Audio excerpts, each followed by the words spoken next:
இன்றைக்கி நம்ம இஞ்சி சிரப் அதாவது இஞ்சி சாறு எப்படி பண்ணுறதுன்னு பார்க்கலாம்.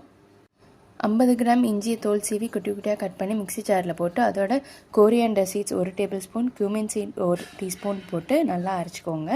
அதுக்கப்புறம் 100 ml ஃபஸ்ட்டு தண்ணி ஊற்றி அதை அரைச்சிக்கணும். நெக்ஸ்ட்டு ஒரு 100 ml தண்ணி ஊற்றி மறுபடியும் அரைச்சிக்கணும். ஓவராலாக 200 ml அதை நல்லா வடிகட்டிக்கணும். ஏன்னா சக்கை இருக்கும்ல, வடிகட்டிட்டு அதோட நம்ம பாம் ஜாகரி கருப்பட்டி 70 கிராம் எடுத்து தண்ணியில் போட்டு கரைச்சிட்டு வடிகட்டிட்டு எலுமிச்சட்டியில் ஊற்றிக்கணும்.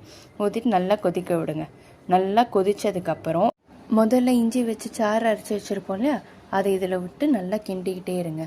நல்லா கிண்டினதுக்கப்புறம் அடுப்பு அணைச்சிட்டு ஒரு பவுலில் ட்ரான்ஸ்ஃபர் பண்ணிவிட்டு அதில் அரை லெமன் விட்டு நல்லா புழிஞ்சிட்டு அதோட 1 டேபிள் ஸ்பூன் 1 டீஸ்பூன் தேன் விட்டு மிக்ஸ் பண்ணிக்கோங்க.